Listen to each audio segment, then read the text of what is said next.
Hello everyone, Risky Toothpick here, back again with some more Agatha Christie's Hercule Poirot the London case, and today we are going to explore the apartment.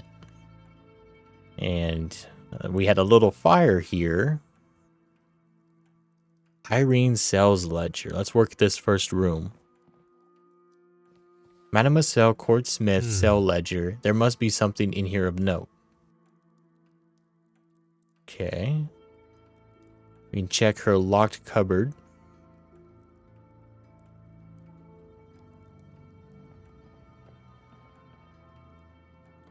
Locked to find the key.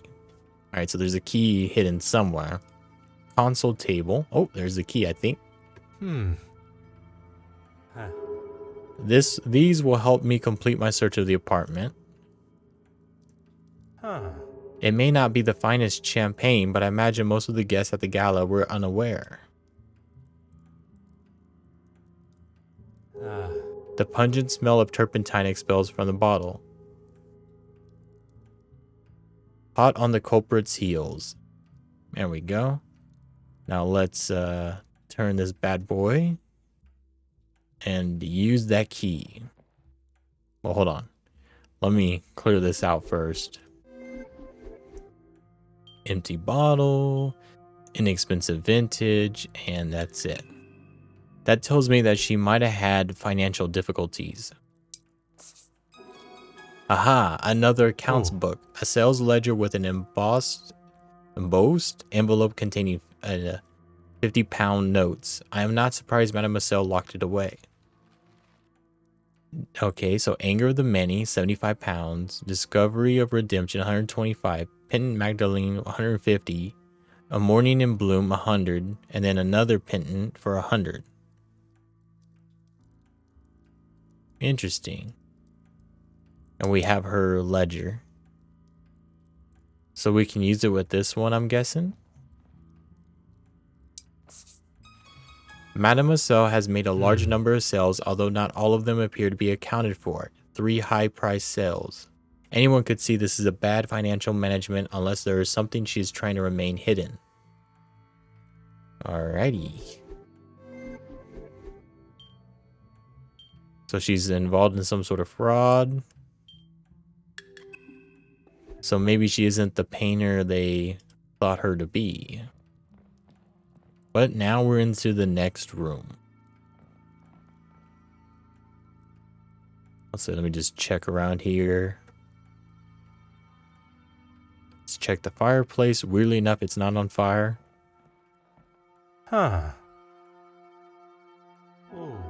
Containing cherry tobacco, obvious by its fruity aroma. But she might have been the cocaine addict. It didn't stand a chance of remaining amongst the fire. Likely used to hold a candle.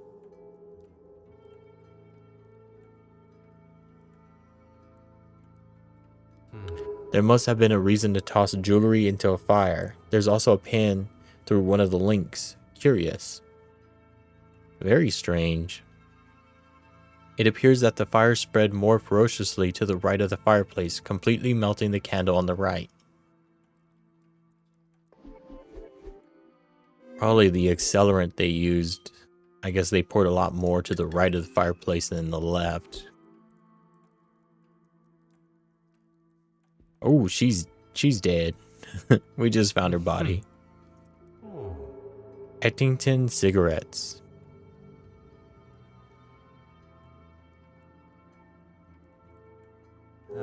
The sharp spike is used to pierce the cork and preserve its bubbles. That's pretty cool. Someone has a rather persistent habit, judging by the number of stubs. So she might be a pretty heavy smoker. Hot on the culprit's heels again. Let's go here. We do have a link here.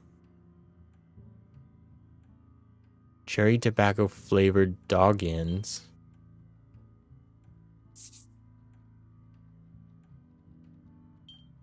Logical thinking shall always prevail. There we go. The dog ends in the ashtray suggest she smoked cherry tobacco that she kept in a lady's shoe snuff box. Oh, so she was our heavy smoker. Okay.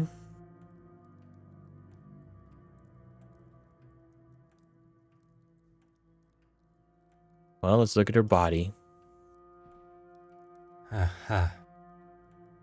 Yeah, she big dead.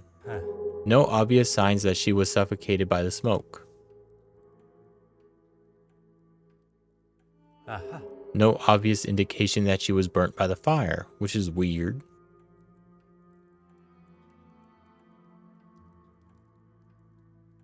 See, is there anything? I would expect nothing less from a working artist.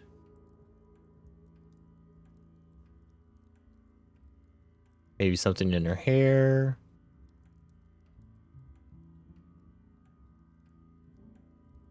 This looks like there's something maybe right in here. But nope. Nope. There we go. Could she have fallen asleep in that position? From analyzing the victim's body, I can conclude that the cause of death was not dead by the flames. Not by the flames? Then what? Somebody wanted to get rid of the witnesses, That is what we are yet to determine. her partner, which could have been the guy.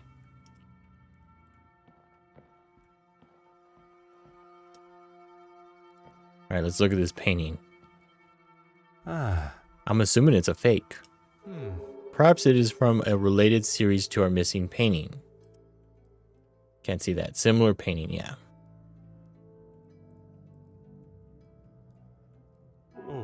The canvas edges show that this painting was not cut from the frame. One step closer to revealing the truth, so a fake painting.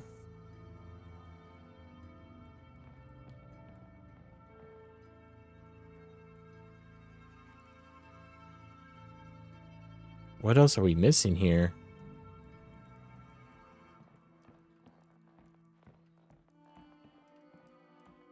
Okay, let's look here. Inspect her apartment. So we're missing something. Probably her cause of death.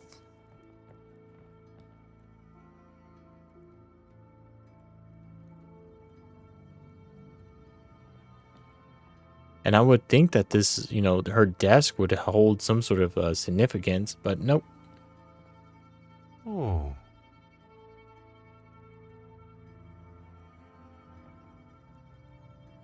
Something down there, though. Oh, yeah, champagne glass. Huh. Here we go. Oh. Perhaps the strangest item to find on Mademoiselle Courtsmith's floor. She was probably poisoned. I would presume the glass belongs to Irene.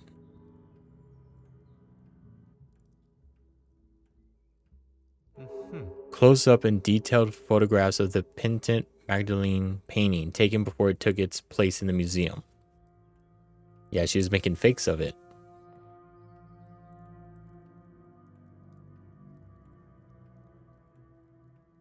There's that weird, like, pink.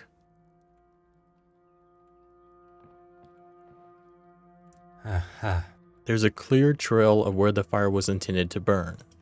Judging from the pattern and location of the scorch marks, an accelerant was used. Didn't you speak with her neighbor before? Might she be able to help? So now we need to go talk to the neighbor. Perfect. Alrighty, so scorch. An empty bottle of turpentine. Some would say a lucky guess. I would say a moment of genius. Yep, the turpentine is flammable. The start of the fire was no accident. It was set with intent to damage and kill. So the fire was deliberate. Now, before we leave, we'll just make sure. Coffee table, Irene's body. Let's make sure nothing's over here. Oh, accidentally hit that. Should be nothing. Console. Yeah, we've already looked at that, so let's go back outside.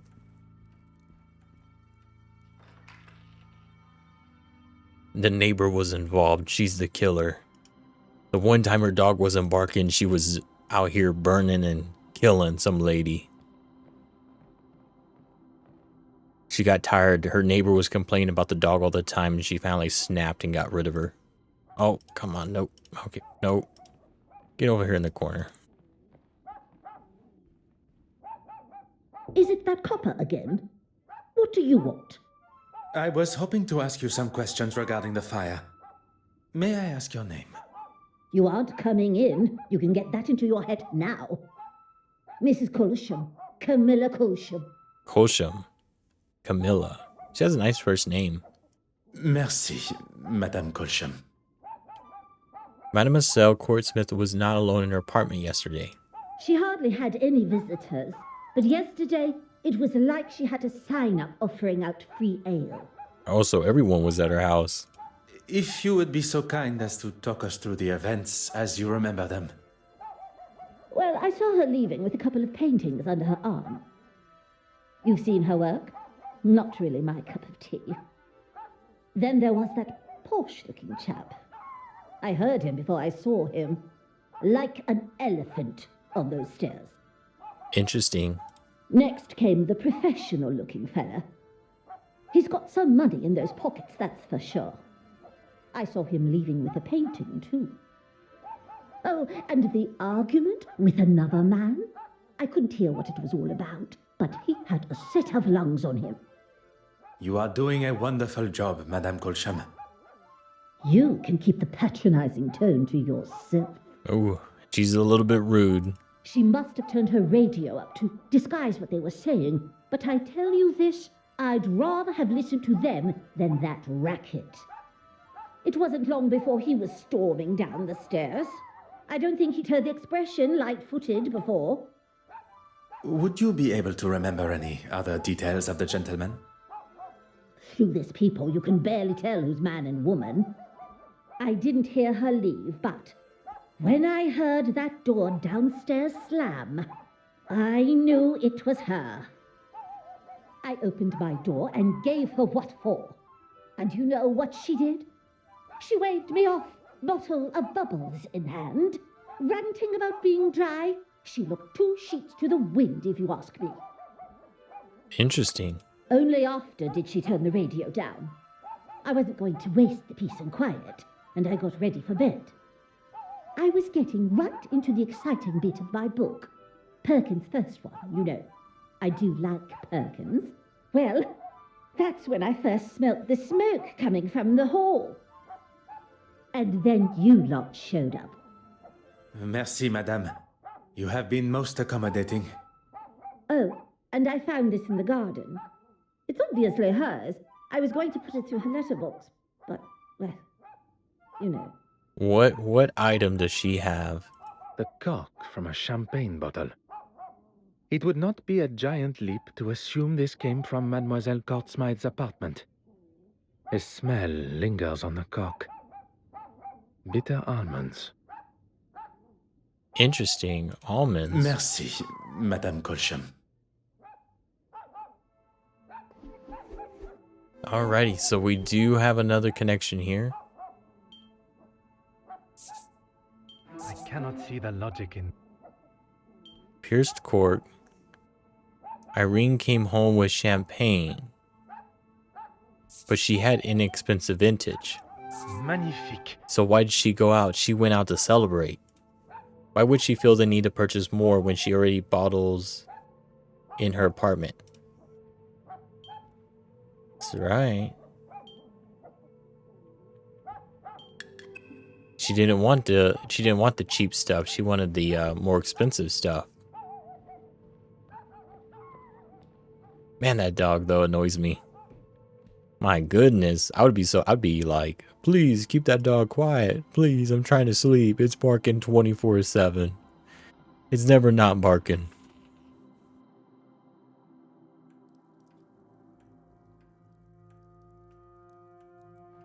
Okay.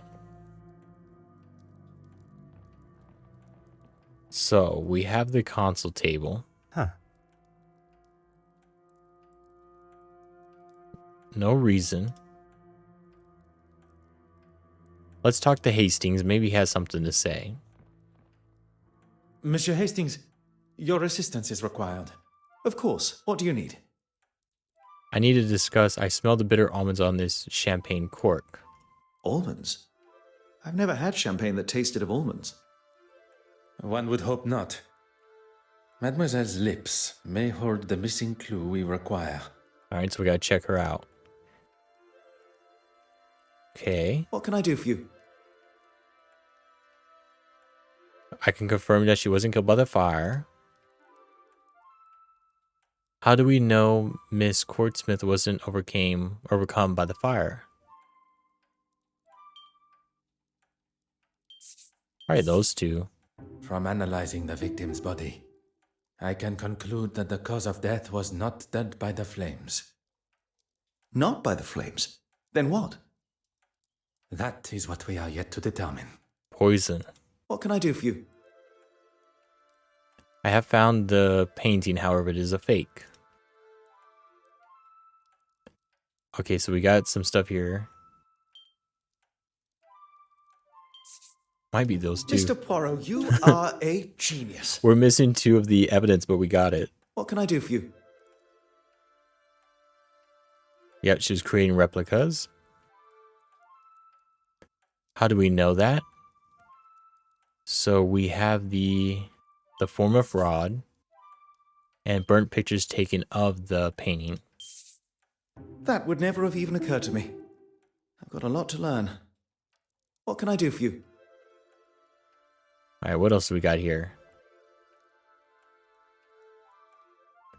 The snuff box belonged to Irene. The snuff box belongs to Mademoiselle Courtsmith. How do we know? That would never have even occurred to me. I've got a lot to learn. We are missing something in this room, though. What can I do for you? Let us get back to the scene. Alrighty, so we done like a lot of his stuff. There's still another connection we can do.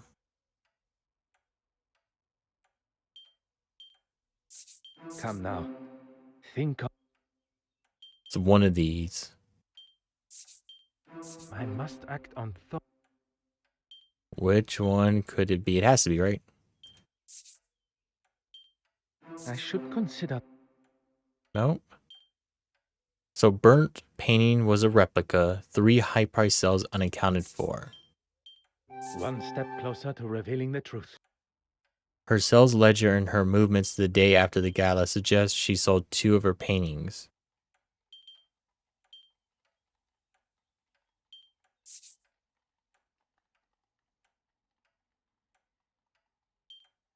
Okay. Painting sold 2 paintings. I must take a different approach if I am to... Is there something I am... I don't know why that one was highlighted then. I might have been accidentally on it. Okay, so she sold 2 paintings.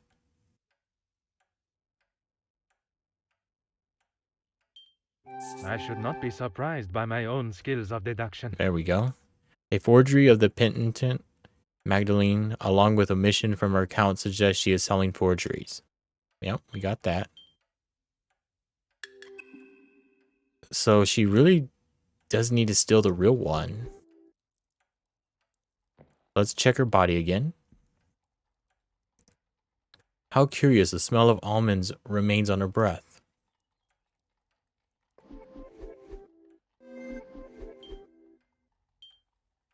She was poisoned. Come, my little grey cells. Nope. Where is the sense in that?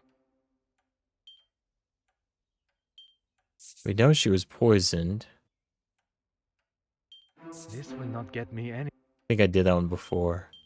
So it's a pierced cork. Oh, so someone pierced her cork and poisoned it. Hot on the culprit's heels. Interesting. The cork was pierced with a champagne tap and the poison administered.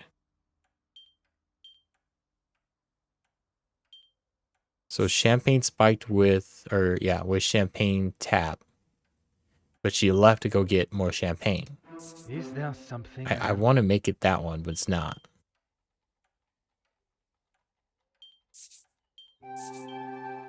There we go. The fire was deliberately started to cover up the poisoning.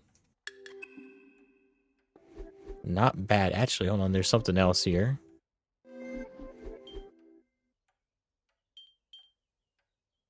Just that. The forgeries. So what else? Maybe check the champagne glass. Ah, And there's nothing else really there.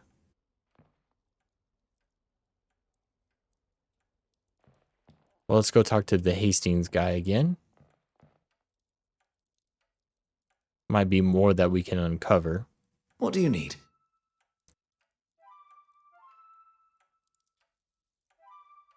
I guess we'll just start at the top. What can I do for you? Nope, not let us there. get back. What do you need? What have we learned from the crime scene? I don't know if I'm cut out for this. Take your time. Consider what we have seen and learnt of Mademoiselle Court-Smythe's time here yesterday.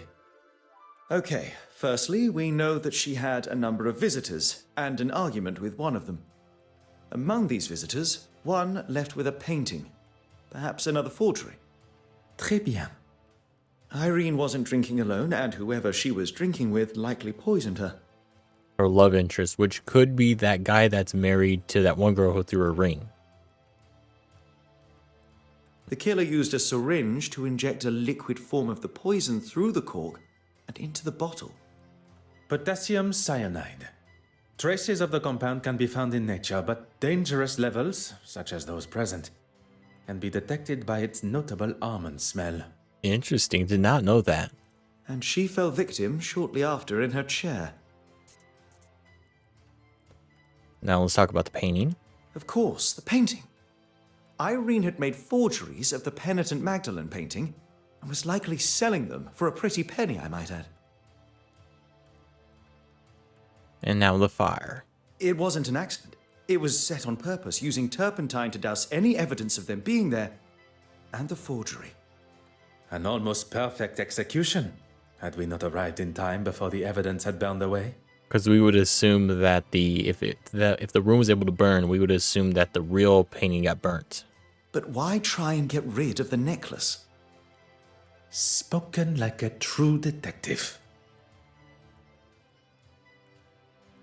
So it will not be long before the detective inspector returns. What are you going to tell him?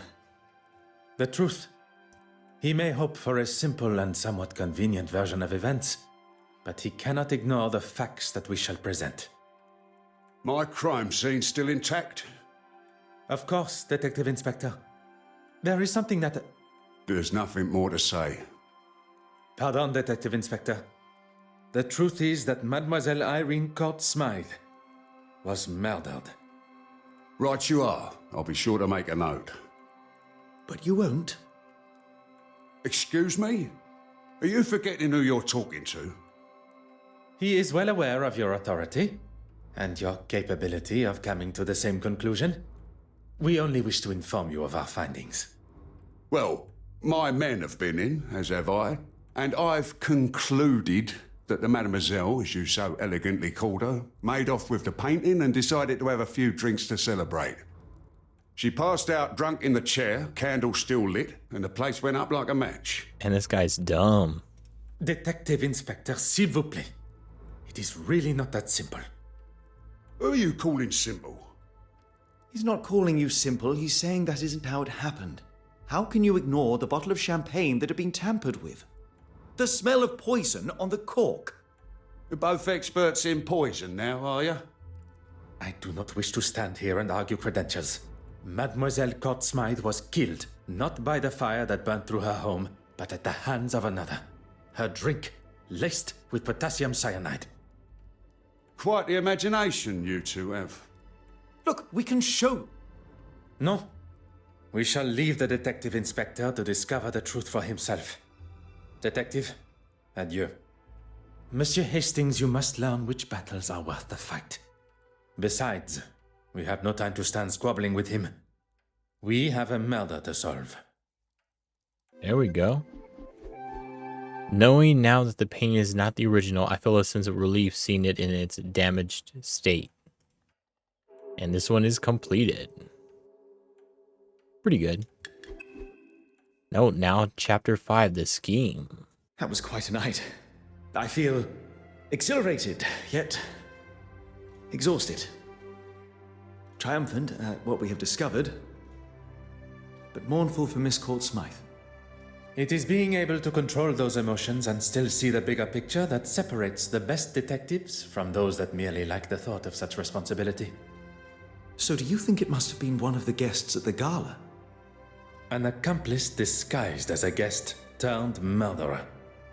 A master criminal they may appear to be, but they have never crossed paths with Belgium's greatest detective. That's right, we're gonna get him. I think I just felt a chill. Now we must speak with the guests of the gala again, as well as find Monsieur Christiansen, who has continued to evade my questions. I have no doubt one or more of them will hold the answers we require regarding the death of Mademoiselle Court Smythe. I'm assuming the Christensen guy and the Mademoiselle Court Smythe have some sort of relationship. But chapter 5, the scheme. So this one's a little bit, not as long, but we're going to stop here today. Make sure to like, comment, subscribe, check out the links below, and next time we will play chapter 5.